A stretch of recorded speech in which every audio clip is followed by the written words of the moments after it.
Assalamualaikum warahmatullahi wabarakatuh.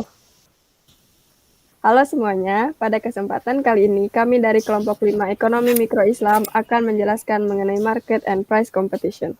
Sebelumnya saya akan menyebutkan anggota kelompok terlebih dahulu. Yang pertama dari Dafajrina, Zalfa Ferdilah, Lucinur Aulia, Anissa Julia, dan Nabila Khairunisa. Langsung saja ke pembahasan yang pertama.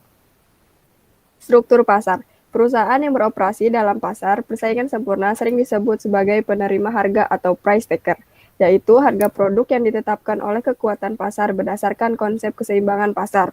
Perusahaan yang beroperasi dalam pasar persaingan monopolistik, oligopoli, dan monopoli sering disebut penentu harga atau price maker, yaitu harga produk yang ditentukan sepenuhnya perusahaan tersebut sesuai dengan tujuan perusahaan yang ingin dicapai. Selanjutnya ada price competition. Pada pasar persaingan sempurna, perusahaan tidak mampu mempengaruhi harga pasar, sehingga perusahaan menerima dan menjual produknya dengan berpatokan pada harga yang ditetapkan. Yang kedua, perusahaan monopoli merupakan satu-satunya penjual di pasar, sehingga dipandang sebagai penentu harga atau price setter. Lalu yang ketiga, pasar monopolistis. Dalam keputusan tentang harga, oleh satu atau beberapa perusahaan akan mempengaruhi pasar. Yang terakhir, pada pasar oligopoli terjadi saling ketergantungan kebijakan harga. Selanjutnya ada perfect competition market, yaitu pasar yang di dalamnya terjadi transaksi antara penjual dan pembeli dalam bentuk penawaran dan permintaan. Yang membedakan dari pasar biasa ialah dalam pasar ini transaksi yang dilakukan tidak dipengaruhi oleh naik turunnya harga. Contohnya seperti pasar buah, pasar modal atau bursa efek. Adapun ciri-cirinya, yang pertama yaitu perusahaan adalah price taker. Artinya perusahaan tidak bisa menentukan harga. Yang kedua, ada perusahaan bebas buka tutup serta keluar masuk pasar. Hal ini bisa dilakukan dengan mudah jika sekiranya perusahaan mengalami kerugian dan ingin meninggalkan industri tersebut. Yang ketiga, ada menghasilkan barang yang serupa. Hal ini dilakukan agar tidak terjadi perbedaan antar kualitas. Yang keempat, ada terdapat banyak perusahaan di pasar. Adapun kelebihan dan kekurangan pasar persaingan sempurna, yang pertama yaitu produk yang homogen. Yang kedua, peluang eksploitasi konsumen cukup rendah, yaitu karena penjual tidak memiliki harga monopoli atau price maker, melainkan price taker. Yang ketiga, tidak perlu adanya promosi, karena penjual akan terjadi sendiri secara otomatis jika perusahaan menentukan harga lebih rendah dari pesaing. Adapun kekurangannya yang pertama yaitu pengaruh lokasi dalam hasil penjualan. Lokasi memainkan peran besar dalam menghasilkan penjualan perusahaan. Pedagang yang berlokasi di lokasi utama cenderung mendapatkan lebih banyak penjualan daripada yang tidak. Yang kedua yaitu ada inovasi yang minim. Dan yang terakhir ada kualitas produknya sama. Selanjutnya ada monopolistic composition market. Dalam monopolistic composition market, yang pertama ada penjual cenderung lebih banyak. Dalam hal ini mereka cenderung bersaing secara harga, kualitas, dan brand yang berbeda-beda. Yang kedua ada barang terjual berbeda-beda atau tak sama, yang dimana disebabkan mereka memiliki value, kualitas, dan brand tertentu, sehingga dapat dikatakan bahwa pasar monopolistik mereka memiliki produk differentiation yang berbeda-beda. Dari hal tersebut, karena memiliki produk differentiation yang berbeda-beda, maka mereka dapat juga menentukan harga yang dijual sendiri kepada konsumen, yang disebut juga price maker. Yang keempat, yang terakhir, mudah memulai industri dan kemudian industri yang bisa disebut juga free entry and exit. Dalam pasar memiliki plus minusnya, yaitu yang pertama ada produksinya banyak, yang kedua ada mudah memulai bisnis, yang ketiga ada inovasi yang berkembang. Sehingga dalam sisi ini konsumen banyak alternatif produk, sedangkan dalam sisi produsen melihat banyak alternatif, maka menjalankan bisnis ini juga lebih mudah dibandingkan pasar-pasar lainnya, serta juga mudah mengembangkan inovasi baru.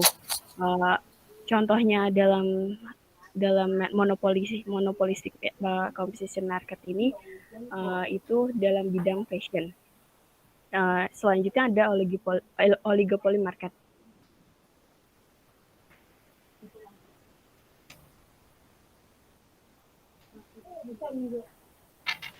Maaf sebelumnya. Selanjutnya ada kekurangan dari monopolistik. Yang pertama ada persaingan ketat, mudah memulai bisnis.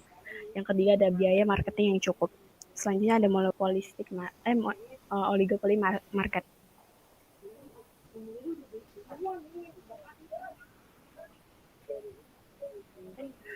Oligopoli market itu ciri-cirinya itu ada beberapa produsen yang menguasai pasar, yang kedua produk yang diperjualbelikan juga homogen sama, terus yang ketiga adanya kepemimpinan harga yang bisa disebut juga price leader.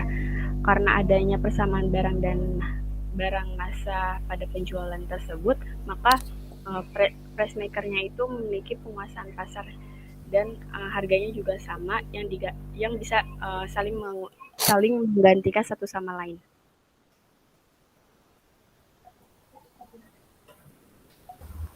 Selanjutnya ada monopoli market.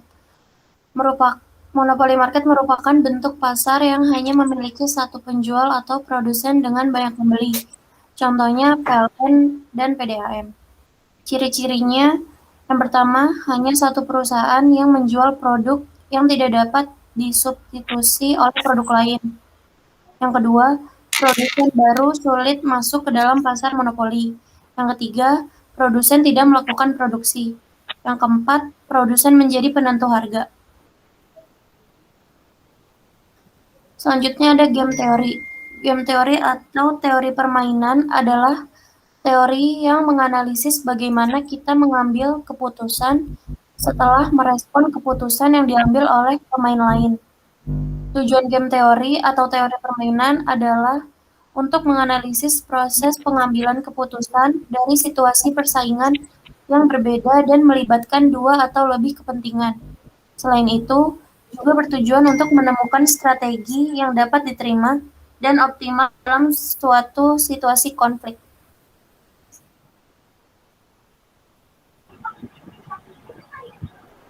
Game teori dipopulerkan oleh seorang ahli matematika, yaitu John Forbes-Nash. Ia memperkenalkan istilah Nash equilibrium atau keseimbangan Nash yang didefinisikan sebagai keseimbangan yang tercapai, di mana setiap pemain dalam sebuah permainan tidak bisa lagi memperbaiki posisinya untuk merespon apa yang dilakukan kompetitornya. Dalam teori ini terdapat 4 elemen utama, yaitu player. Yang pertama player yaitu pengambil keputusan yang rasional. Lalu yang kedua ada strategi yaitu aturan yang diperbolehkan dalam permainan tersebut. Yang ketiga ada outcome atau payoff, yaitu hasil yang diperoleh dari setiap keputusan. Yang keempat ada equilibrium, yaitu keseimbangan yang paling optimal di mana pemain tidak bisa mengubah lagi posisinya. Game teori mempunyai 2 cabang utama, yaitu situasi kooperatif dan situasi non-kooperatif. Situasi kooperatif adalah strategi dalam menentukan aksi antara kelompok grup untuk membentuk koalisi atau kerjasama antar grup. Sedangkan situasi non-kooperatif yaitu mencakup interaksi sosial yang kompetitornya di mana akan ada pihak yang menang atau pihak yang kalah. Lalu berdasarkan keadaan persaingan game teori dibagi menjadi 2, yaitu zero sum games dan non zero sum games. Zero sum games terjadi ketika kondisi akhir adalah pemain satu pemenang dan lainnya kalah.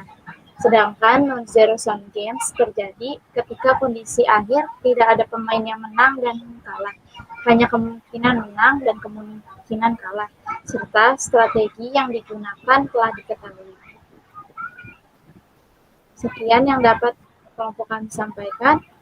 Terima kasih atas perhatiannya. Kurang lebihnya mohon maaf. Wassalamualaikum warahmatullahi wabarakatuh.